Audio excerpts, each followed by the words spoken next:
பன்னீர் fry எப்படி பண்ணலாங்கிறத பார்க்கலாம் வாங்க. ஃபஸ்ட்டு வந்து பார்த்திங்கன்னா ஒரு பவுலில் வந்து 1 ஸ்பூன் மிளகாத்தூள் எடுத்துருக்கேன். அதுக்கப்புறம் மஞ்சள் தூள் வந்து பார்த்திங்கன்னா ஒரு 1/2 ஸ்பூன். அதுக்கப்புறம் உப்பு கொஞ்சமாக எடுத்துருக்கேன். கரம் மசாலா வந்து ஒரு 1/2 ஸ்பூன். ஜீரக பவுட்ரு வந்து ஒரு 1/2 ஸ்பூன் எடுத்துருக்கேன். அதுக்கப்புறம் மிளகுத்தூள் வந்து ஒரு 1/2 ஸ்பூன் எடுத்துருக்கேன். அதுக்கப்புறம் பார்த்திங்கன்னா இஞ்சி பூண்டு பேஸ்ட் வந்து ஒரு 2 ஸ்பூன் எடுத்துருக்கிறேன். இது வந்து கொஞ்சம் நல்லா மிக்ஸ் பண்ணி விட்டுட்டு அதுக்கப்புறம் பார்த்திங்கன்னா தயிர் வந்து ஒரு 2 ஸ்பூன் எடுத்து அதையும் நல்லா வந்து மிக்ஸ் பண்ணி விட்டுக்கலாம்.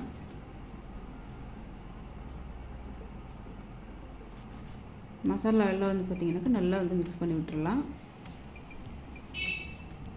அதுக்கப்புறம் பார்த்திங்கன்னா கேப்சிகம் ஒன்று வந்து நான் வந்து இந்த மாதிரி கட் பண்ணி வச்சுருக்கேன். இதையும் நம்ம வந்து ஆட் பண்ணிக்கலாம். கொஞ்சம் பெரிய பெரிய பீஸாக கட் பண்ணிக்கலாம். அதுக்கப்புறம் பார்த்திங்கன்னா 2 பெரிய வெங்காயம் வந்து எடுத்து அந்த மாதிரி கேப்சிகம் மாதிரியே நம்ம வந்து கட் பண்ணி சேர்த்துக்கலாம். இதையும் வந்து பார்த்திங்கன்னா நல்லா வந்து மிக்ஸ் பண்ணி விட்டுக்கலாம். நம்ம வந்து எடுத்தோடனே வந்து பன்னீரை வந்து ஆட் பண்ணி நம்ம வந்து மிக்ஸ் பண்ணக்கூடாது.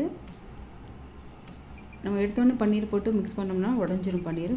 ஃபஸ்ட்டு பார்த்திங்கனாக்கா அந்த கேப்சிகம் ஆனியன் எல்லாத்தையும் மிக்ஸ் பண்ணி விட்டுட்டு அதுக்கப்புறமா நம்ம வந்து பன்னீரை வந்து சின்ன சின்ன க்யூப்ஸாக கட் பண்ணி நம்ம வந்து ஆட் பண்ணிவிட்டு அதுக்கப்புறம் நம்ம வந்து நல்லா மிக்ஸ் பண்ணி விட்டுக்கலாம்.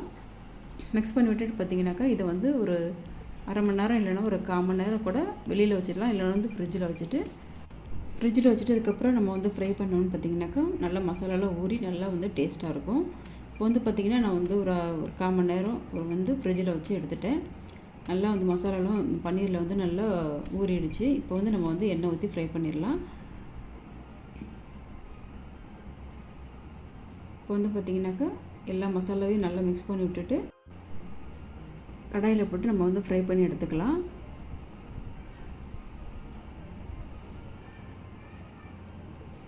இந்த மாதிரி நல்லா ப்ரௌன் கலரில் ஒரு சைடு வந்தோன்னே அதுக்கப்புறம் பார்த்திங்கனாக்கா மெதுவாக கொஞ்சமாக திருப்பி போட்டுட்டு நம்ம வந்து ஒரு 5 நிமிஷம் வந்து ஒரு 10 நிமிஷம் வந்து வேக விட்டால் போதும். இந்த மாதிரி ஒரு ப்ரௌன் கலரில் வந்ததுக்கப்புறம் பார்த்திங்கன்னா எடுத்து சாப்பிட்டாக்க ரொம்ப நல்லாயிருக்கும்.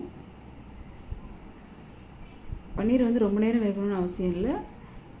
ஒரு 5 நிமிஷம் ஒரு 10 நிமிஷம் வெந்தால் போதும். இது மாதிரி ட்ரை பண்ணி பாருங்கள், ரொம்ப நல்லாயிருக்கும். பசங்களுக்கு வந்து பார்த்திங்கன்னா ஈவினிங் ஸ்நாக்ஸாக இது மாதிரி செஞ்சு கொடுங்க, ரொம்ப நல்லாயிருக்கும்.